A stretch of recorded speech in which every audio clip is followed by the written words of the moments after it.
On se retrouve pour Marc et moi, dans laquelle je reçois évidemment un annonceur. Aujourd'hui, c'est Avid Julie. Bonjour. Bonjour. Vous êtes CEO, fondateur de SolarBox, qui est un fournisseur français de panneaux photovoltaïques. Vous avez confié à Fred et Farid votre première campagne TV. Faites travailler le soleil, on va y revenir. Mais d'abord, pourquoi est-ce que vous avez choisi chez SolarBox de vous lancer maintenant en télévision ? Parce qu'on répond à une problématique et qui est grandissante. Aujourd'hui, on est sur un marché qui existe depuis des siècles, mais qui malheureusement n'est pas démocratisé. Aujourd'hui, l'accès au photovoltaïque pour les Français, très complexe. Et on est parti de cette problématique-là et on a dit, OK, comment on règle ce problème ? Et donc, on a fait appeler Fred et Farid. On leur a dit, OK, on veut être impactant et on veut être populaire. On veut faire comprendre aux gens qu'on veut répondre à ça. Et voilà. Et le résultat, c'est... le soleil. Exactement, c'est Faites travailler le soleil. Je vous propose de regarder tout de suite l'un des films.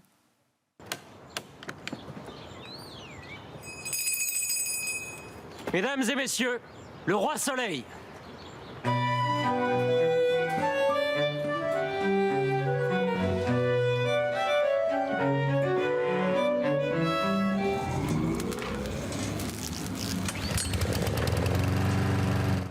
Donc ça, c'est l'un des films, parce qu'il y a toute une séquence avec plusieurs situations de la vie quotidienne. Il y a la tondeuse qu'on vient de voir, il y a l'aspirateur, les écouteurs, le rasoir. Je trouve ça très sobre, il y a très peu de paroles, ça se décline très très bien. L'idée, j'imagine, c'était de rappeler à quel point l'électricité est ancrée dans nos besoins quotidiens, en fait. Tout à fait. Aujourd'hui, ça devient une problématique de plus en plus grandissante pour nos concitoyens. Concrètement, aujourd'hui, leur facture explose. Et... aujourd'hui, le bouclier tarifaire est en train de se lever petit à petit. On regarde ce qui se passe un peu en Allemagne, un peu en Belgique. On a du retard. Donc aujourd'hui, il faut rattraper ce retard. Et on est là justement pour aider les gens à s'équiper au juste prix. Et c'est ça la mission de SolarBox. Vous avez été chercher une référence finalement très française. Le roi soleil, Louis XIV, effectivement, vous disiez il faut qu'on soit populaire. Je pense que tout le monde a la référence pour le coup. En quoi c'est en adéquation avec votre marque ? Aujourd'hui, concrètement, on a un groupe 100% français. On a, alors pour le coup, sur l'entreprise, on a intégré toute la chaîne de valeur. C'est-à-dire que du producteur au consommateur, on est 100% français. On essaie de maximiser les collaborateurs, les entreprises avec lesquelles on bosse, que ce soit français. Aujourd'hui, concrètement, on vient répondre à une problématique française. Donc pour nous, c'était important d'aller dans ce chemin-là. Et le ton est quand même un peu décalé. Ça vous correspond aussi ? Complètement. Aujourd'hui, on est complètement disruptif sur le marché. On est sur une communication un peu décalée. Et justement, on essaie de dire aux gens que c'est un vrai sujet, mais go, on y va. Un peu comme l'a fait Free il y a une vingtaine d'années.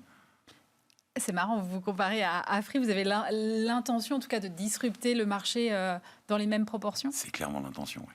C'est clairement l'intention. Comment est-ce que vous allez vous y prendre d'un point de vue stratégique ? Alors aujourd'hui, concrètement, il faut industrialiser sans déshumaniser. C'est-à-dire qu'aujourd'hui, concrètement, les problématiques sont telles qu'il y a énormément de besoins sur le marché, avec un peu de métriques en Belgique et en Allemagne, on a plus de 30% de tout l'équipement, en France à peine à 7%. Pardon, il y a un tel différentiel ? Tout à fait. Donc aujourd'hui... Donc nous on est à 7 et eux ils sont à 30%. Tout à fait. D'accord. Et même si ce n'est plus. Donc aujourd'hui concrètement, il fallait apporter une solution rapide, efficace et industrielle. Donc on a mis des process en place pour pouvoir répondre de manière intelligente à cette problématique, mais surtout pouvoir délivrer en termes de volume. Donc c'est pour ça qu'on a réussi à créer un outil aussi informatique qui a été créé de toutes pièces pour SolarBox, qui nous permet de digitaliser complètement l'ensemble des process métiers, mais en accélérant surtout toutes les problématiques qu'on peut avoir, parce qu'on passe quand même par des visites techniques, des démarches administratives qui sont assez lourdes, on est en France, Ouais. Mais justement on essaye de prendre contact avec les pouvoirs publics en leur disant écoutez, on est là pour apporter du bien, aidez-nous. Aujourd'hui, concrètement, c'est un besoin, c'est un désir des Français de s'équiper, mais c'est aussi une nécessité. Donc aujourd'hui, allez-y, poussez dans l'autre sens, on est là que pour solutionner une problématique. Quand vous parlez d'industrie, on est dans une grande séquence sur la réindustrialisation de la France et notamment l'industrie verte. C'est quelque chose dans lequel vous vous inscrivez, vous, aujourd'hui ? On va y venir.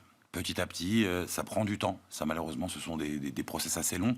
Mais oui, effectivement, à terme, on a pour volonté de réindustrialiser sur la partie solaire, en tout cas, Mais je reviendrai vous voir une prochaine fois pour vous en parler. Ça marche. Comment est-ce que vous expliquez, parce que pardon, je reviens sur ce chiffre, mais moi je trouve le différentiel énorme dans les chiffres que vous m'avez cités. Comment est-ce qu'on explique ce différentiel? Qu'est-ce qui fait qu'en France on ne va pas assez vite? C'est problèmes administratifs ou c'est d'autres composantes Non, le gouvernement a beaucoup protégé nos concitoyens, c'est très bien, avec le bouclier tarifaire, ce qui fait que l'impact de la guerre en Ukraine et compagnie, ça a eu moins d'impact sur les Français que sur nos voisins. Mais aujourd'hui, concrètement, on ne peut pas garder le bouclier ad vitam aeternam. Ouais. Donc ça se lève progressivement. Et aujourd'hui, les gens commencent à prendre conscience qu'il faut essayer de consommer mieux, consommer différemment. Alors aujourd'hui, le solaire, c'est très bien. Ce n'est pas une solution magique. Aujourd'hui, il faut que les gens comprennent qu'il faut changer de mode de consommation. Il faut essayer de... au lieu de faire ces machines le soir, les programmer l'après-midi. C'est tout un système, mais aujourd'hui, qui est bon pour la planète. Donc on y va. Quand vous avez vu Fred et Farid, quel était l'objectif final de la campagne? En gros, qu'est-ce que vous en attendez? Vous m'avez dit être populaire, mais...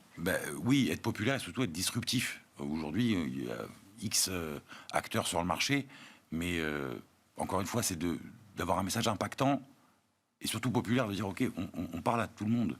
On n'est pas au-dessus de la mêlée, au contraire, on est là, on est avec vous. Et si ça peut faire rire, tant mieux.